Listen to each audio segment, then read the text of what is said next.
Assalamualaikum warahmatullahi wabarakatuh. Perkenalkan, nama saya Felina Rita Sarjito.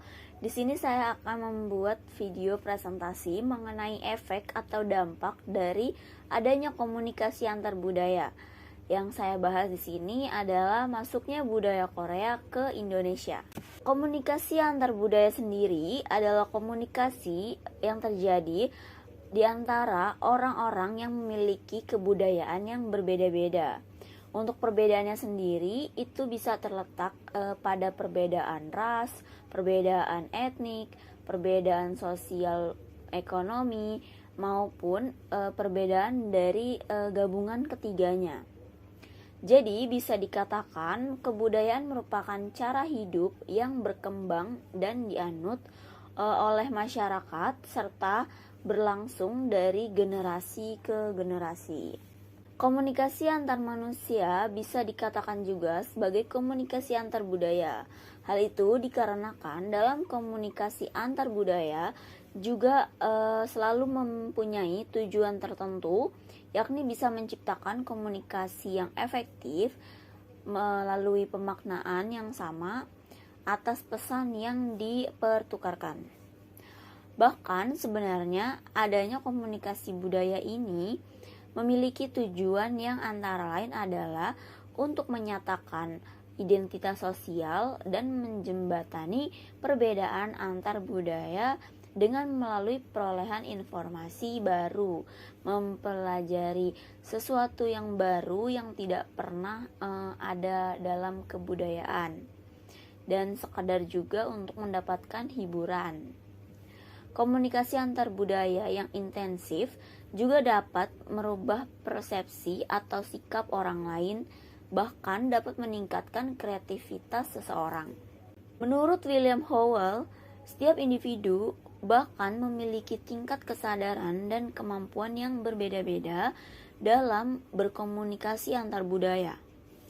Untuk tingkat kesadaran dan kemampuan itu sendiri terdapat atas 4 kemungkinan, yaitu seseorang itu sadar bahwa ia tidak mampu untuk memahami budaya orang lain. Yang kedua, ia sadar bahwa ia mampu memenuhi pemahaman budaya orang lain. Yang ketiga, tidak sadar bahwa ia mampu memahami budaya orang lain. Yang keempat, tidak sadar bahwa ia tidak mampu untuk menghadapi perbedaan antar budaya. Untuk fenomena komunikasi antar budaya, kita bisa ambil salah satu contohnya adalah dari masuknya budaya Korea ke Indonesia. Sebenarnya antara Indonesia dengan Korea itu memiliki konteks budaya yang hampir sama.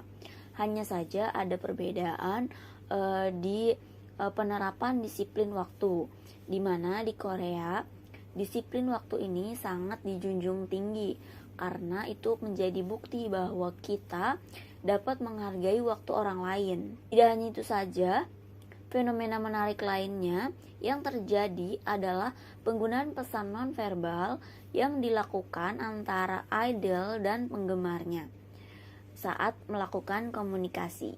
Saat ini budaya Korea banyak digemari oleh masyarakat dunia, terutama Indonesia. Kebudayaan Korea yang digemari oleh banyak orang sekarang ini yakni ada fashion, lagu, atau tayangan program seperti drama Korea atau film yang memang berasal dari Korea.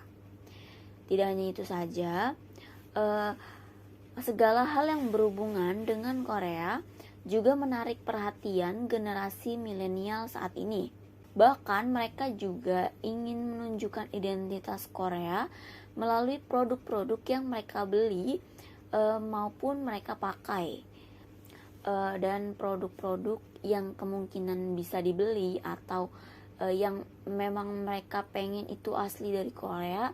Di antaranya ada album lagu, ada alat makeup, ada pakaian, dan juga ada makanan khas Korea.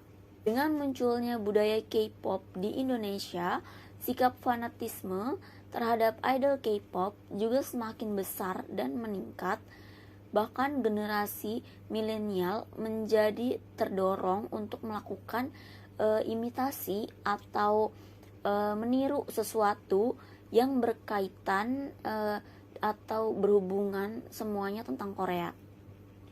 Di balik itu semua, perilaku imitasi atau meniru menjadi pembelajaran yang dilakukan oleh masyarakat untuk mendapatkan penyesuaian tingkah laku sesuai dengan fenomena sosial yang ada.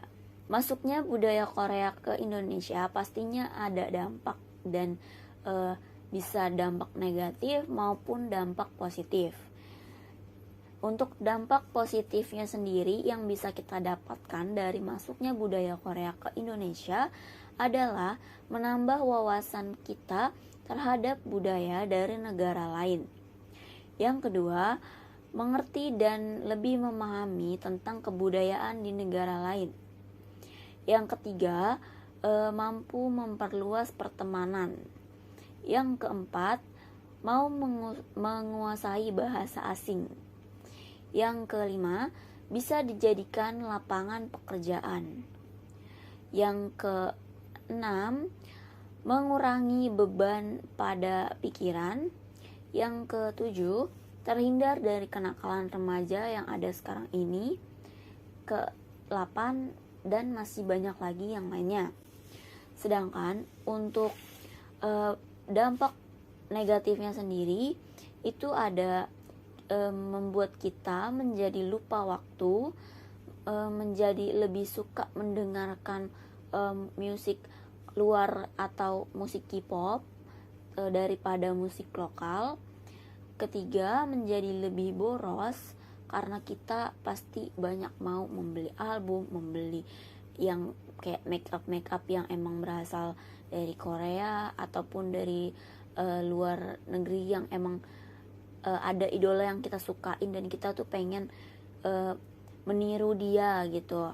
Terus kita juga bisa menjadi lebih protektif sama idola kita, kayak misalnya idola kita deket sama seseorang dan kita ada rasa nggak terima karena idola itu pasti akan lebih milih orang yang bakal jadi pendampingnya itu daripada kita sendiri itu. Dan masih banyak lagi dampak negatif lainnya. Untuk pembahasan terakhir, kita masuk ke perubahan pada bahasa sehari-hari, dimana setelah masuknya budaya Korea ke Indonesia, banyak sekali perubahan yang terjadi, termasuk salah satunya adalah bahasa sehari-hari. Banyak remaja sekarang menggunakan bahasa Korea di kegiatan sehari-hari mereka. Kata-kata yang sering sekali yang bisa kita dengarkan itu adalah annyeong, yang artinya adalah halo gitu, dan akyowo yang artinya adalah lucu sekali. Kemudian ada sarange yang artinya itu aku cinta kamu. Biasanya kalimat ini buat ngungkapin perasaan K-popers yang satu ke K-popers lainnya, atau K-popers atau penggemar ke idolanya gitu yang emang berasal dari Korea. Jadi kayak oppa sarange gitu kan. Itu artinya adalah kakak aku cinta kamu gitu. Terus ada gwencana, yaitu aku baik-baik saja. Jadi biasanya kata-kata yang gwencana ini dipakai itu saat kita menyatakan bahwa ya diri kita baik-baik saja gitu. Kata-kata ini biasanya kita sering temuin itu di drama Korea. Jadi gak heran kalau misalnya banyak remaja sekarang yang emang suka nonton drama Korea dan bahasanya tuh jadi ikut ke bahasa sehari-hari. Itu sebenarnya termasuk dampak yang negatif karena kita jadi lebih sering mengucapkan bahasa asing daripada bahasa kita, bahasa asli kita, yaitu bahasa Indonesia. Sekian video dari saya. Terima kasih. Assalamualaikum warahmatullahi wabarakatuh.